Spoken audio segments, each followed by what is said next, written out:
बजू भाई का परिचय भी चूंकि बार बार तो आना नहीं है, इसलिए अभी बता देता हूं शॉर्ट में जो मेरे पास उपलब्ध है। बजू भाई सबसे बड़े भाई थे उस जमाने के फर्स्ट क्लास इंजीनियर सन 1930-35 के लगभग, 35 के लगभग first class engineer, intelligent engineer होते हुए इनको बडवान, भावनगर आदि, सूरत ये नौकरी करनी पड़ी।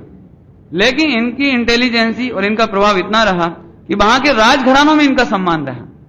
राजघरानों में इनका आना जाना हुआ। राज दरबार चला करते थे उस जमाने में, छोटे छोटे राजा स्टेट रहती थी राजाओं की, उनका आना जाना, उनका परिचय। इस तरह ये साम्राज्य चलाने में होशियार हो गए। साम्राज्य कैसे जीतना, साम्राज्य कैसे बढ़ाना, साम्राज्य में कैसे, माने एक हिसाब से कहें तो उस जमाने के चाणक्य। माने चाणक्य जैसे होशियार कूटनीति में, माने कैसे काम निकालना ये वो उनसे पूछे। तो इस तरह राज दरबार में भी उनका अच्छा सम्मान बना रहता था। और ये अनुभव भविष्य में सोनगढ़ संभालने में काम आए। जब उनकी नौकरी पूरी हो गई, रिटायर हो गए, तो सोनगढ़ आए और आखिरकार पूरा साम्राज्य सोनगढ़ का भी उन्होंने संचालित किया। उनके अनुभवों का लाभ मिला। और वर्तमान में उनके दो पुत्र प्रवीण भाई और जितेंद्र भाई। जितेंद्र भाई तो बॉम्बे रहते हैं और प्रवीण भाई भावनगर रहते थे, बैंक में नौकरी करते थे, लेकिन वे अभी शांत हो गए हैं। लेकिन उनका परिवार वहां रहता है। जितेंद्र भाई यहां हैं और अभी वर्तमान में अपने पिताजी के पद चिन्हों पर चलते हुए वे सोनगढ़ के ट्रस्टी हैं, इंटरेस्ट लेते हैं और सोनगढ़ की व्यवस्थाएं चलाते हैं।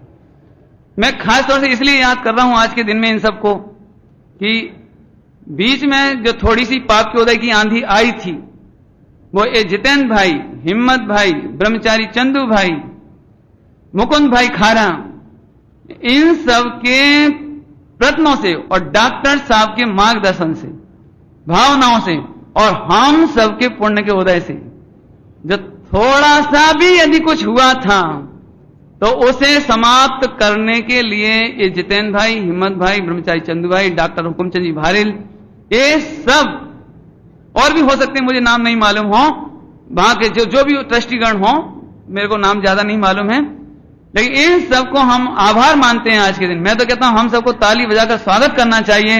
या एक बार हम फिर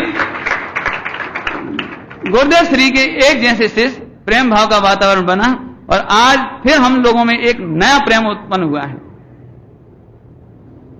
मुझे तो बहुत खुशी है।